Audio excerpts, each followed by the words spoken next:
A new draft constitution for Tunisia. It will further expand the president's powers while reducing parliament. But will it end the political deadlock? And why do some leaders use constitutions to strengthen their powers? This is Inside Story.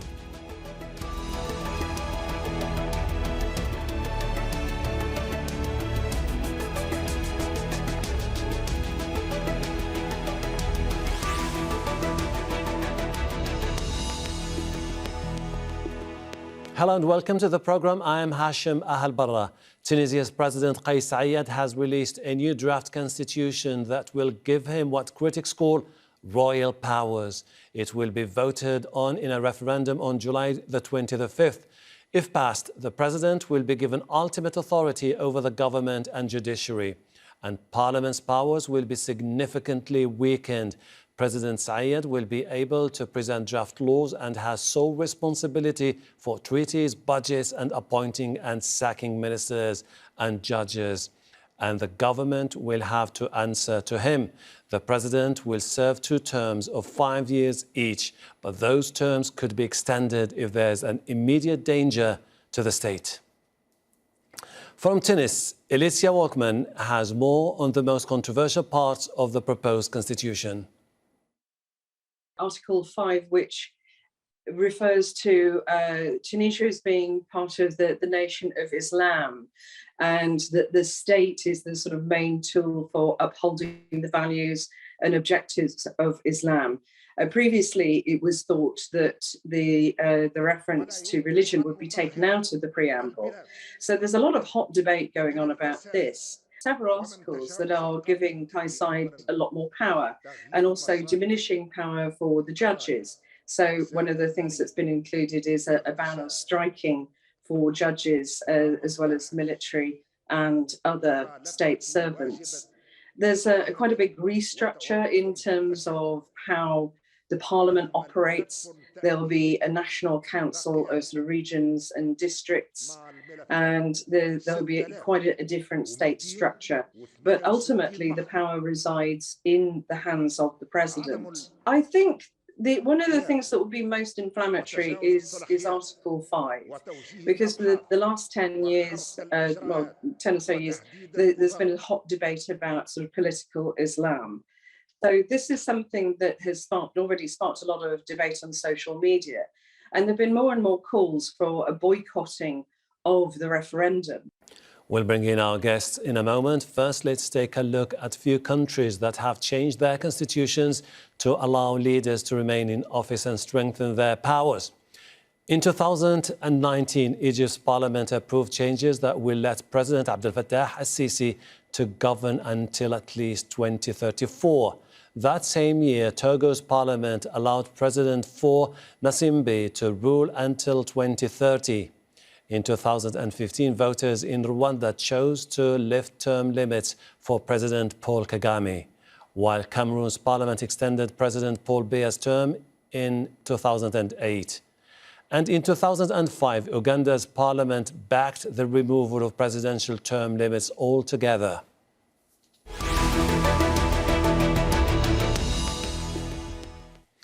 Let's bring in our guests in Tunisia. Zaid Al-Ali, constitutional law specialist and author of Arab Constitutionalism, The Coming Revolution. In London, Alex Vines, director of the Africa program at Chatham House. Also in Tunisia, Amine Snoussi, political analyst specializing in Tunisian and North African affairs. Welcome to the program. Zaid, the 2011 Arab Spring was inspired by the need to put an end to hyper-presidential system where the very few decide the fate of the majority. But don't you see that what is happening right now is exactly the very opposite of what people fought for? Well, to go back to the 2011 uprising, there were several calls that were taking place at the time, amongst others, the call for social justice.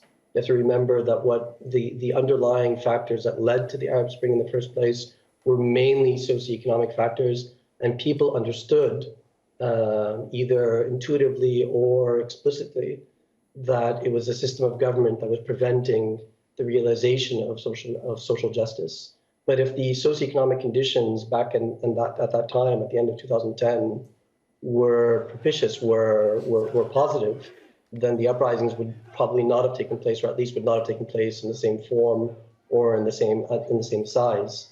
So intuitively or explicitly, people asked for an amendment or a change, a major change to the constitutional systems that existed prior to 2010. And broadly, what ended up happening is that there was either a very significant or marginal move away from presidentialism and hyper-presidentialism. But the problems that ended up taking place afterwards is that the systems as they were established by the post-2011 constitutions, post-2011 constitutions didn't function very well for a variety of reasons, amongst others, for example, very weak political party culture. If you establish a system where parliament needs to play a more significant role, then inevitably what you're doing is you're calling for political parties to play a much more significant role. And if your political parties are weak by design, incapable of forming policies, so on and so forth, and you see that basically everywhere in the region, in Iraq, in Lebanon, in Tunisia, and other places, in all these countries where parliaments are supposed to play significant roles, then policy formation becomes extremely difficult because you're relying on parties that themselves cannot form policies. So the big mistake at the time was just to create a system based on the assumption that the design by itself would be sufficient without thinking about the practical problems that were likely to arise eventually in practice. Alex, President Kais Saied said that the reason why he's introducing this reform basically to put an end to what he described as dysfunction and endemic corruption in the system. But when you bring about a massive change where you are the ultimate authority in a country at the very expense of the judiciary and the parliament, where are you leading your nation? Good question, and one that the African Union, the continental body that should oversee all of this, is struggling over. Bear in mind, there is the African Charter on Democracy, Elections and Governance that states a legal means of accessing or maintaining power constitute an unconstitutional change. What we are seeing in Tunisia is something we've seen elsewhere in the African continent in concentrations, as you mentioned in your introduction. I mean, just think back to 2020 with the change of constitution in Guinea. Similar arguments were being made there during the referendum campaign by former President Alpha Conde. Unfortunately, the change of the constitution, greatly protested across the country, resulted in a coup last year in September by the military, and there's now a military junta in control of Guinea. So this is by no means necessarily a pathway to enhancing stability and prosperity. I mean, Tunisians are divided. The nation is polarized. You have those who say he is consolidating democratic gains. You have the others who say this is someone who is driving the nation towards autocracy. Where does it leave the debate, the political debate, as we speak now in Tunisia about their future? Well, the political debate has shifted since the appearance of the constitution, because before we knew the constitution, people were still hoping and expecting that this will lead to a democratic system and a progression from the 2014 constitution. Since 2 days ago, we have seen a shift in the opinion, because people are now, as you said in the introduction, people are now talking about an eventual boycott of the referendum. And what is interesting is that a part of the upper class are discovering now that Kais Saied's project is grabbing more power. Well, it was obvious for a year, but he used this finalism, this idea that he's fighting corruption by any means necessary, to justify his actions. But it was from an exterior point of view, it was obvious that he was trying to grab more power when he attacked the parliament, when he attacked NGOs, when he attacked justice, when he attacked the media. those were red signs that should have warned us about it. But a part of the upper class and the higher middle class thought that we could accept that in order to get rid of corruptions or of our political adversaries. Okay. Zaid, in 2014, the Tunisians had their first constitution. And I have to say that the general sentiment prevailing in those countries that were engulfed by the pro-democracy movement back then was that we need parliamentary democracy where the voice of the people decides the ultimate goal of the nation. But we saw that one of the outcomes of that movement was basically the rise of political Islam. Now Kais Saied has a totally different interpretation, which is basically we have to go back to the time where the president has the final say. Is this something which is more because of his biggest concern about the rise of political Islam, or this is just simply a return to autocracy in Tunisia? Well, okay, so to be clear, the constitution by itself doesn't establish an autocratic system. What it does is it establishes a hyper-presidential system, which would make it easy for anyone who happened to be president to establish an autocratic system by providing all the levers of state and all major powers in the hands of a single person. So if that individual happens to be particularly enlightened and decides not to co-opt the state and capture all state institutions, then they could remain democratic. But the thing is that after 60, 70 years of experience in the post-colonial period in the Arab region, in North Africa, and the Middle East, what we know is that these systems where a single individual or very small groups of individuals who are given huge amounts of authority tend to retain that authority for as long as possible. So whether it's this president or any subsequent president, what the Constitution does is that it doesn't per se establish an autocratic system. What it does is it gives all the keys to the kingdom to that particular individual, and therefore makes it creates a highly porous state where a single individual can co-opt, if he so chooses, and capture all state institutions if that's what they want to do. And on the issue of political Islam and Article 5 and so on and so forth, I realize that this is always an issue that gets a lot of attention in the media and social media, so on and so forth. But in practical terms, whether it's Article 1 originally, Article 2 in the Iraqi or the Egyptian constitution, Article 5 in the Tunisian constitution, in practical terms, whether or not Tunisia will be inspired by religion and laws will be inspired by religion will depend on who happens to be in charge. It doesn't really matter what the Constitution says one way or the other. Alex, the chairman of the National Consultative Commission, Sadiq Belaid, tasked with drafting of the new constitution, said that the reason why we decide to remove any reference to Islam is that we want to prevent political extremism from taking over. Others say it differently. They say that this was meant in particular to prevent An-Nahda, which has been the biggest political organization in Tunisia since 2011, from staging any political comeback in the future. Yeah, look, this is worrying about political pluralism. And as your previous speaker correctly said, what this is in a real danger of is a pathway to autocracy. We've seen this time and time again, not just, I'm no expert on the Middle East, but in the rest of the African continent, it's exactly the same pathway that we've seen the arguments in the Comoros, Chad, Republic of Congo, Rwanda, Togo, Uganda. So there's plenty of evidence of the concerns of this, including also the closing down of pluralistic space. And so it is deeply alarming, I think, about the potential trajectory of Tunisia, particularly given that Tunisia was at the vanguard of reform in the so-called Arab Spring. So it is an alarming moment, I think, for those of us who care about democracy and political pluralism on the African continent. Amine, do you see Tunisians coming out in huge numbers on the 25th of July to vote for in the referendum?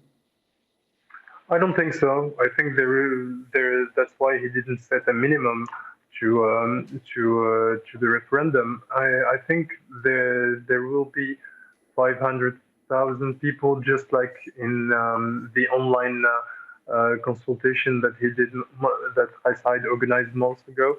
But I think that there is this problem with the opposition, that there is a division between going and voting no or boycotting the referendum.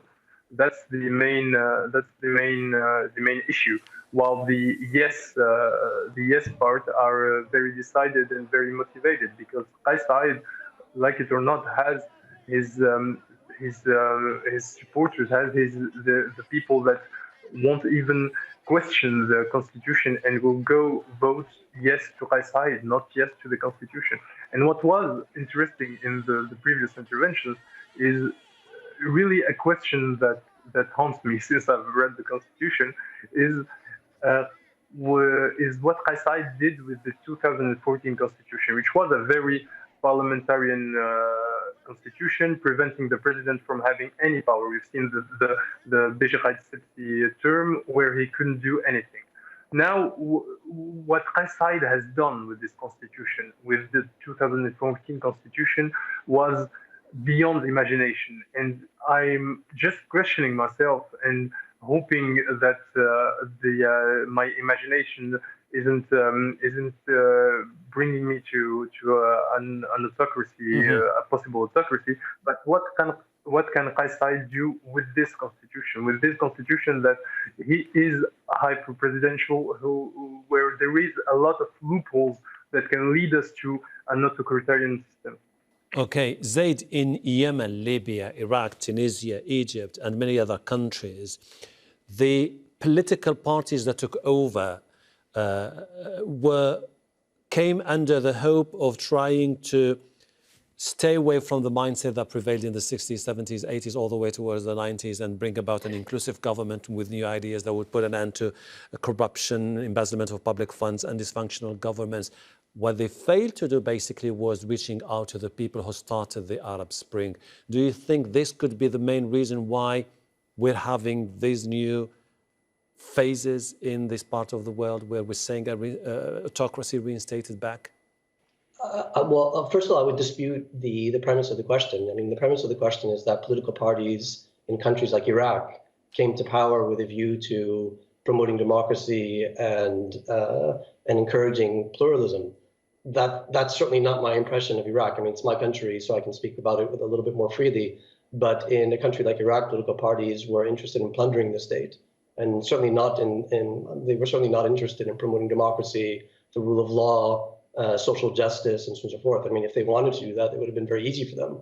They had huge amounts of resources at their disposal to achieve those things. But there isn't any evidence that in a country like Iraq, and dare I say, places like Lebanon, that political parties had that as their objective.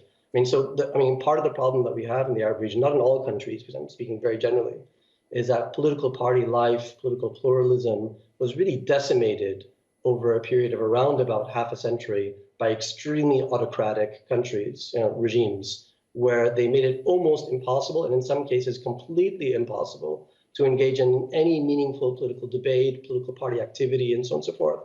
And then when suddenly there's a big change in a country like Iraq in 2003, and the floodgates are open and political parties can suddenly move in and fill the space that the autocrat has left for whatever reason, then you find that their level of capacity, their level of forming, their capacity to form policies and implement them are, first of all, non-existent. And in any event, they have no intention of doing so, because everyone with any type of integrity has either left the country or has been executed.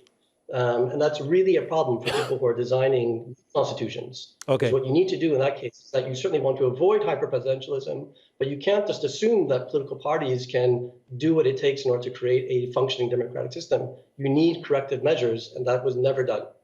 Alex, in the past, I mean, the general environment was there's someone who is really frustrated with a political establishment would stage a coup.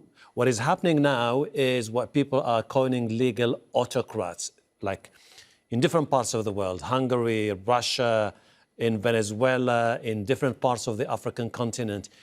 They use the constitution and democracy to just end up undermining both the constitution and democracy. Yeah, I mean, we do have the adaptation of constitutions to concentrate power or to extend. So some of it is about setting the term limits back to the clock back to zero and having another 2 terms. Some of it is indefinite rule. So there are a number of different things happening. But it is a complicated pattern. So you're absolutely right. There are autocratic advances, but there are also setbacks and movements forward of democracy. So it's not one pattern. The African continent, for example, is very complicated. There were 2 democratic advances last year, including through successful elections, which many people didn't expect the incumbents to lose. And that was because the opposition organized themselves very effectively, united, and were able to remove those incumbents. Having said that, there are other countries where that hasn't been possible. My worry about what's happening in Tunisia is that we've seen this before. Opposition parties might boycott the referendum, may get more frustrated, and then support other means that are such pathways as coups, non-constitutional changes of government. That was exactly what happened down on the West African coast last year in Guinea, where frustrated politics, a referendum resulted in opposition parties encouraging the military to get involved. So this is very worrying. Amine, are we likely to see a confrontation, imminent confrontation between Kais Saied and his opponents after July 25th? Well, it's complicated to answer this question because we need to identify his opponents, because there is different oppositions. There is opponents to Kais Saied who disagree on the person and not on the project. The authoritarian project is in the reform of the constitution, the hyper-presidential system is supported by some of his actual opponents like Abdel Moussi and the Desturian party, the former advocate for Ben Ali, and there is another form. There is other forms of opposition who are defending the 2014 constitution and the return to a parliamentarian system. I think there is a battle in the opposition to fill in this spot, this alternative to Kais Saied, and that's what is going to be the key to understanding what is going to happen after this referendum. This is going to be my last question, and I appreciate if you can give me answers in less than 15 seconds. I'll be asking the 3 of you. I will start with you, Zaid. Do you think that it's about time to ask for something like moratorium on constitutional reforms to put an end to this being manipulated by the dictators and the autocrats to change the states? No, I don't think so, because you can't have a functioning democratic system without a well-designed constitution. It's not the only factor that you need to function, but you really do need a functioning constitution, a well-designed constitution. Alex, so instead of a moratorium, instead of just in one sentence, instead of a moratorium, what I would encourage is deep analysis of why things have gone wrong for so long. Alex? I think there needs to be leadership from the continental body, African Union, but reform of constitutions can be progressive. There's a reform conversation in Ghana at the moment, which will strengthen that constitution, make it more democratic. Amine? I think the more important is to focus on the political culture. I think what we are lacking in Tunisia is the idea that a collective body like the parliament can govern as efficiently as the presidential system. Thank you very much indeed, gentlemen. Zaid Al-Ali, Alex Fines, Amine Snoussi. I really appreciate your insight. Looking forward to talking to you in the near future. We see what happens in Tunisia and many other parts of the world. And thank you too for watching. You can see the program again anytime by visiting our website, aljazeera.com. For further discussion, go to our Facebook page. That's facebook.com/AJ Inside Story. You can also join the conversation on Twitter. Our handle is @AJ Inside Story. From me, Hashem Ahelbarra, and the entire team here in Doha. Bye for now.